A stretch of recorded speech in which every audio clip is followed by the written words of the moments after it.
प्रभु यीशु मसीह के मधुर और मीठे नाम से आप सभी को जय मसीह की। आज परमेश्वर के वचन में आप सभी का स्वागत है। परमेश्वर पिता आज अपने वचनों के द्वारा आप सभी को बहुत आयत से आशीष को दे।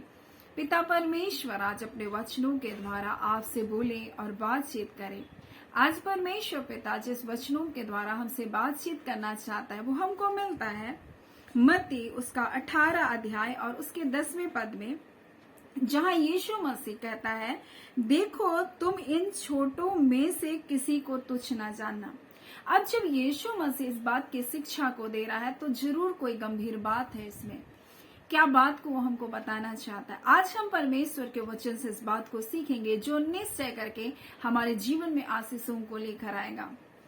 यहाँ यीशु मसीह कहता है, देखो तुम इन छोटों में से किसी को तुच्छ न जानना, क्योंकि मैं तुमसे कहता हूँ कि स्वर्ग में उनके दूत मेरे स्वर्गीय पिता का मुंह सदा देखते हैं, क्योंकि मनुष्य का पुत्र खोए हुओं को बचाने के लिए आया।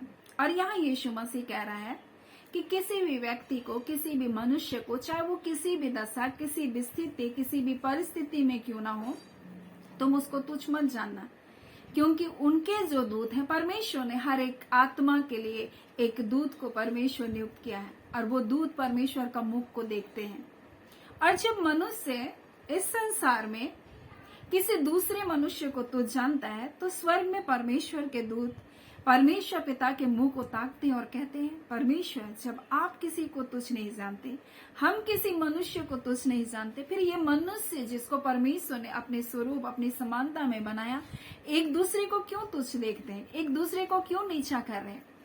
परमेश्वर से एक सवाल भरे नजरों के साथ वो दूत परमेश्वर को जरूर देखते होंगे और कहते होंगे। और यहाँ यीशु मसीह यही बात को बता रहा है, मैं तुमसे कहता हूँ स्वर्ग में उनके दूत, जो व्यक्ति उद्धार पाने वाला हो सकता है, आज पापों में हो सकता है, आज व्यसनों में हो सकता है, आज गंदी आदतों में हो सकता है, आज गरीबी में है, लेकिन इसका अर्थ ये नहीं कि वो कल भी उसी स्थिति में रहेगा। इसका अर्थ ये भी नहीं कि कल उसका जीवन नहीं बदल सकता। लेकिन आज हम वर्तमान स्थिति, परिस्थिति को देखकर दूसरों को तुच्छ जानते हैं।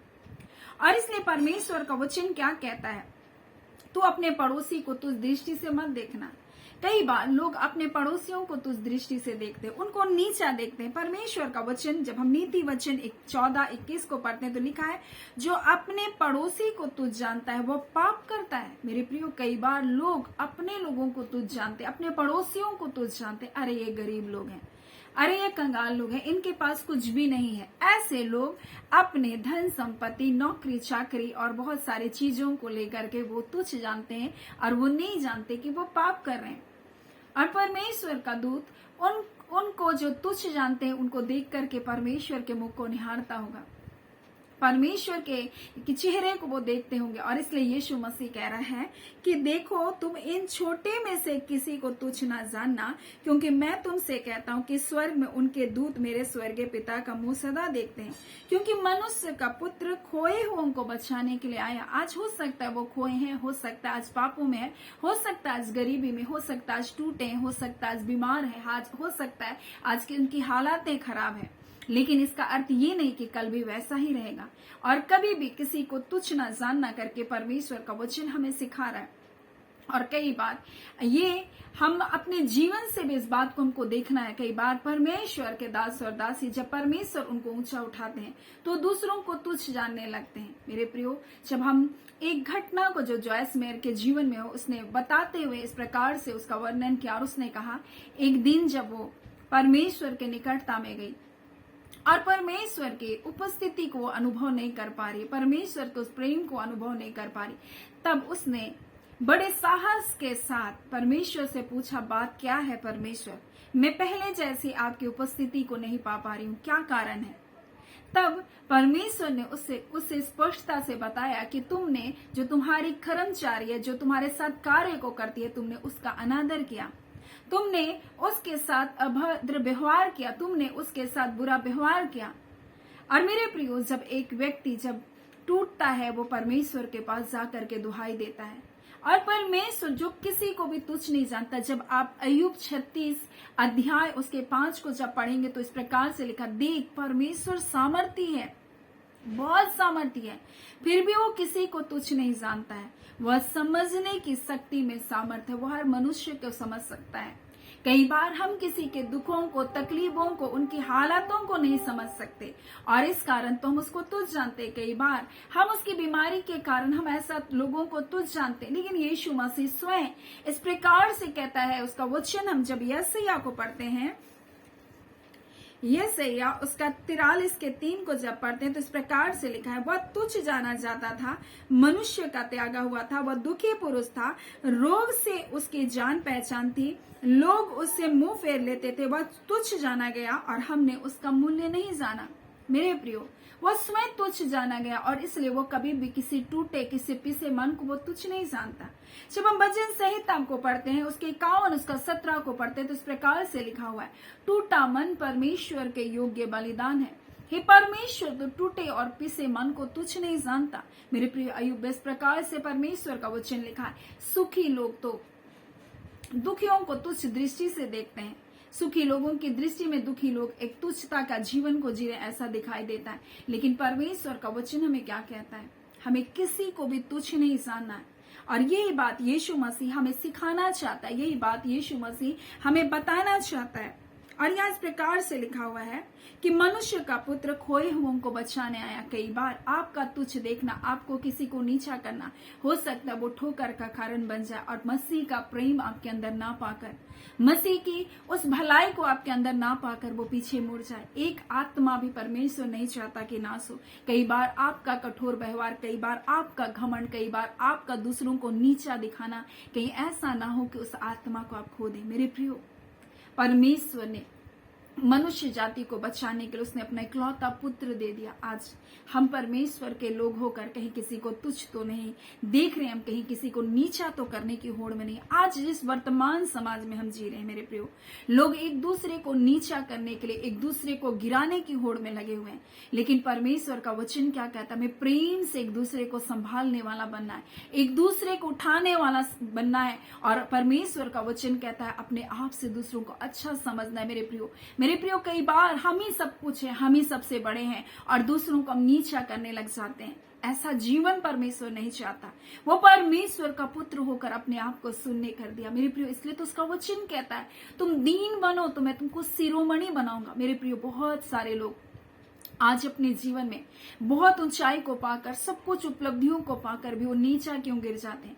क्योंकि जब उस स्तर तक परमेश्वर पहुंचाता है, वो दूसरों को तुच्छ गिनने लगते हैं, दूसरों को नीचा देखने लगते हैं और इसलिए परमेश्वर उनके घमंड भरी आंखों को, उनके जीवन को, उस घमंड की बातों को सुनकर उनको फिर से नीचा करता है। मेरे प्रियो, बढ़ती ना तो पूरब से होती ना पश्चिम से, परमेश्वर ही बढ़ाता है और इसलिए परमेश्वर चाहता है कि हम दीन बन करके, दूसरों का आदर करने वाले बन करके हम अपने जीवन को जिए।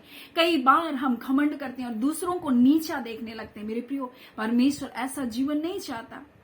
परमेश्वर इतना सामर्थी है, वो कभी किसी को तुच्छ नहीं जानता, इतना महान परमेश्वर है। और इसलिए तो यहाँ पर यीशु मसीह एक गंभीर शिक्षा को हमें दे रहा है। आज हमारे जीवन में परमेश्वर चाहता है कि हम यीशु मसीह का स्वभाव, उसका चरित्र हमारे अंदर हो। मेरे प्रियो, हम परमेश्वर के वचन को अंगीकार करने के द्वारा, हम अपने जीवन में परमेश्वर के वचन के द्वारा उन आशीष, उन भलाई को तो पा सकते, लेकिन अगर हमारा चरित्र, हमारा स्वभाव अगर मसीह के जैसा नहीं हुआ तो हम सब कुछ पा करके भी हम सब कुछ खो देंगे। इसलिए परमेश्वर का वचन कहता है, सबसे पहले उसके राज्य, उसके धर्म की खोज करो, तब तुमको सब वस्तुएं मिल जाएगी। मेरे प्रियो, ऐसे भी हम परमेश्वर के वचन के द्वारा हम इन आशीषों को प्राप्त तो कर सकते हैं।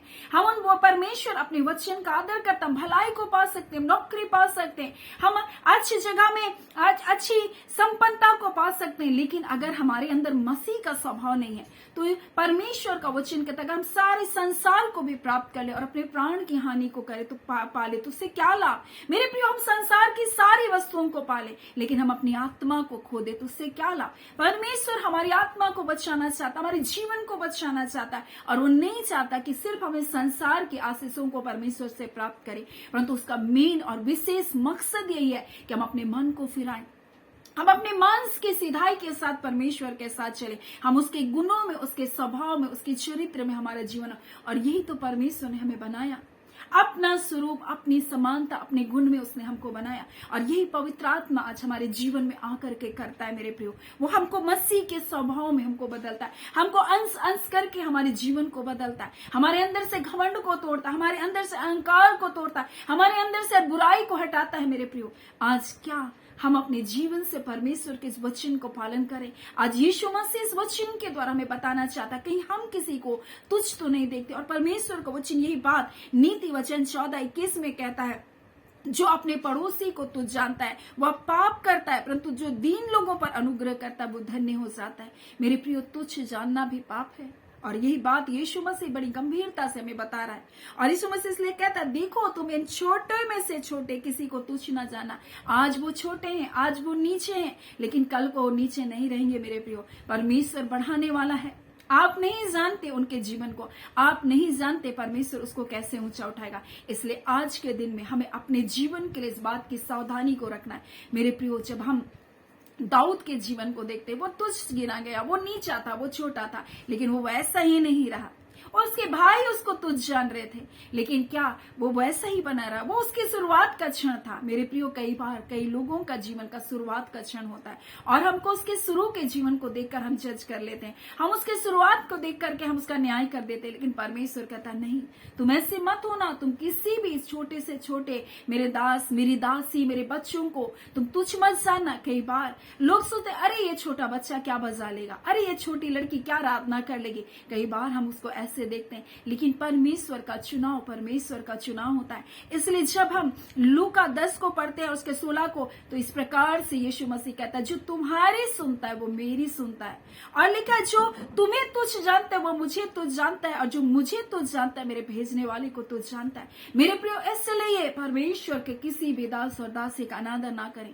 किसी छोटे से छोटे दास और दासी को भी अगर आप एक कटोरा ठंडा पानी भी आप पिलाएंगे तो उसका प्रतिफल आप कभी भी नहीं खोएंगे। वो दास दासी प्रतिफल नहीं देगा, परमेश्वर आपके किए हुए कार्य का प्रतिफल आपको देगा। मेरे प्रियो, आज परमेश्वर अपने वचन के द्वारा हमें बता रहा है और निश्चय करके एक गंभीर संदेश है। मेरे प्रियो, परमेश्वर आज हमें हर एक आशीष को देना चाहता है, लेकिन सबसे बढ़कर वो चाहता है कि हम उसके स्वर्ग के राज्य में जाएं। वो चाहता है कि हम उस अनंतकालीन जीवन को अपने जीवन में पाएं मेरे प्रियो। और वो नहीं चाहता कि हम नष्ट हों, वो नहीं चाहता कि हम इन पापों में, इन बुराई में अपने जीवन को जी, हम घमंड के जीवन को जी, हम दूसरों को नीचा करते रहे। जब परमेश्वर ने हमको ऊंचा उठाया, परमेश्वर ने हमको बढ़ाया, तो हमें दूसरों के लिए आशीष का कारण बना। हमें किसी को तुच्छ नहीं जानना है। कोई दुखों में है, तकलीफों में, पीड़ाओं में, परेशानी में है, हो सकता है ये उनका अभी समय ऐसा है, लेकिन परमेश्वर ऐसे उनको रहने नहीं देगा। परमेश्वर उसके जीवन को बढ़ाएगा, परमेश्वर उनके जीवन को आशीष को देगा। और इसलिए तो उसका वचन कहता, सामर्थ्य होने पर भी हमारा परमेश्वर किसी को तुच्छ नहीं जानता, क्योंकि यीशु मसीह स्वयं उन दुखों से होकर के गुजरा। और जब जब परमेश्वर के लोगों आपको तुच्छ किया जाता, आप जानिए आपके ऊंचा उठने का समय है। मूसा को जब कहा, या कहकर नकार दिया गया कि तुझे किसने हमारा अगुआ बनाया, परमेश्वर ने उसी स्थान पर उसको उसका अगुआ बना दिया। मेरे प्रियो, जब जब आपको नकारा जाएगा, जब जब आपको नीचा किया जाएगा, जब जब आपको तुच्छ किया जाएगा, आप नम्र बनिए परमेश्वर के सामने। परमेश्वर आपको शिरोमणि बनाएगा, परमेश्वर आपको ऊंचा उठाएगा, परमेश्वर आपके स्थान को कभी नीचा रहने नहीं देगा। सो परमेश्वर पिता इन वचनों के द्वारा आप सभी के जीवन को बहुत आयत से आशीष को दे। आमीन। आइए हम प्रार्थना करें। धन्यवाद देते हैं जीवते सच्चे सामर्थी मेरे पिता परमेश्वर, प्रभु यीशु मसीह के मधुर और मीठे नाम से पिता आपके निकटता में आते हैं। आपकी मधुर उपस्थिति के लिए पिता जो आपने स्थान पर दिया, प्रभु आपका धन्यवाद देते हैं। खुदावन परमेश्वर प्रभु जी, आपने अपने लोगों से बोला और बातचीत किया। ऐ खुदावन परमेश्वर, और ये वचन खुदान हर एक के जीवन में अद्भुत आशीषों को लेकर आ रहा है पिता। हाँ खुदान, क्योंकि आप अपने बच्चों को शिरोमणि बनाना चाहते प्रभु जी। आप नहीं चाहते परमेश्वर ये किसी को नीचा करने के लिए कोई कार्य करे। आप नहीं चाहते परमेश्वर इस होड़ में, जो संसार की होड़ है प्रभु जी, चाहे लोग एक दूसरे को गिराने, एक दूसरे को नीचा करने की होड़ में चल रहे प्रभु, आपके बच्चे ऐसा जीवन को ना जिए पिता। परंतु नम्र बनकर आपके साथ एक मधुर संगति में परमेश्वर बढ़ने पाए और उस आनंद को, शांति को परमेश्वर वो खोने ना पाए। क्योंकि जब संसार में ऐसी तरह की बातें होती है प्रभु, लोग अपनी आनंद, अपनी शांति को परमेश्वर आपकी उपस्थिति को खो बैठते हैं। आज बहुत सारे लोग परमेश्वर ऐसी स्थितियों से होकर गुजर रहे और वो नहीं जानते कारण क्या है परमेश्वर प्रभु जी, और खुदा वो जलन और ईर्ष्या और व्यर्थ बातों में अपने जीवन को जी रहे हैं। परंतु ऐसे सारे बंधन इन वचनों के द्वारा आज टूट रहे। पिता आपका धन्यवाद देते हैं खुदावन परमेश्वर प्रभु जी। आपका वचन कहता है परमेश्वर पिता, आपके बलवंत हाथों के नीचे दीनता से रहो और वही तुमको उचित समय पर बढ़ाएगा। पिता आपके ठहराए हुए समय पर निश्चय करके ये बढ़ेंगे। खुदावन परमेश्वर हम आपका धन्यवाद देते हैं मेरे राजा पिता परमेश्वर। हम आपकी आराधना, स्तुति और बड़ाई और प्रशंसा करते पिता, मेरे महान परमेश्वर पिता। हम इस घड़ी प्रार्थना करते हैं प्रत्येक जो इन वचनों की सेवकाई में जुड़ते हैं पिता, प्रत्येक का जीवन आत्मिक उन्नति करता जाए और प्रभु एक नए बल में, प्रभु एक नए सामर्थ में अपने जीवन को जीने पाए। और खुदावन प्रभु यीशु मसीह आपके आगमन के लिए अपने जीवन को सुसज्जित कर ले प्रभु जी, आपके प्रेम से भर जाए, आपके आनंद से भर जाए पिता, और वो जीवन को जिए जो जीवन को देने के लिए प्रभु यीशु मसीह आप आए। वो शांति का जीवन, वो आनंद का जीवन, वो विश्रांति के स्थान पर ये प्रवेश करने पाए। हो सकता है संसारिक जीवन में बहुत सारे स्ट्रगल है पिता, बहुत सारी बातें इनके जीवन में चल रही है पिता, परंतु पिता आपने कहा परमेश्वर पिता, इन सारे आंधी और तूफानों को प्रभु जी आपने हमारे जीवन से प्रभु निकालने का पिता अधिकार को दिया। आज परमेश्वर पिता जो आंधी और तूफान आपके बच्चों के जीवन में, हम उसे इनके जीवन में शांत होने और थम जाने का आदेश करते यीशु के नाम से। पिता जो आंधी और तूफान इनके परिवार पर आया, वो आंधी और तूफान यीशु के नाम से थम नहीं पाए। रिबांदा खाला इनके बच्चों के जीवन में जो आंधी और तूफान आया, आज वो सारे आंधी और तूफान परमेश्वर यीशु के नाम से पिता इसी घड़ी रुक जाने पाए और पिता आपकी शांति परिवार पर आने पाए। पिता जो रोग दुख बीमारी में यीशु आपके कोड़े खाने से चंगे कर देगा, आज हम चंगाई की घोषणा करते हैं, अंधकार के सारे बंधन टूटने पाए। पिता परमेश्वर एक एक के जीवन में आपका आशीष, आपका अनुग्रह हो पिता। ऐ खुदान परमेश्वर पिता योग्य जीवन साथी यीशु के नाम से आपके बच्चों को मिलने पाए, हर प्रकार के घमंड अहंकार से, हर प्रकार की झूठी बातों से, हाँ पिता झूठी शिक्षाओं से प्रभु अपने लोगों की आप रक्षा करें। खुदावन परमेश्वर पिता आपके अधीनगी में आपके प्रिय लोगों को सौंपते पिताजी, आप अपने पवित्र आत्मा के द्वारा एक एक जनों की अगुवाई कीजिए। आप नहीं चाहते प्रभु कोई आत्मा नाश हो। आज हो सकता है प्रभु बहुत सारे लोग बहुत तरह के बंधनों में और पिता उन्हें लोग तुच्छ देख रहे, परंतु प्रभु यीशु मसीह तू किसी को तुच्छ नहीं जानता, परंतु आप चाहते हैं परमेश्वर कि इनका जीवन बचाया जाए। आज जितने व्यसनों में है प्रभु, शराब के व्यसनों में प्रभु, किसी न किसी परमेश्वर गंदी आदतों के बंधन में प्रभु, और परमेश्वर ये प्रार्थना कर रहे पिता प्रभु मुझे इन बातों से आजाद कर। आज इनके प्रार्थना के अनुसार प्रभु और बंधन को हम तोड़ते ही बांधा खाला, आज हर प्रकार के बुराई के बंधन टूट जाए परमेश्वर पिता आपके लोगों के जीवन से। और प्रभु ये आपकी अद्भुत शांति को इस घड़ी प्रभु जी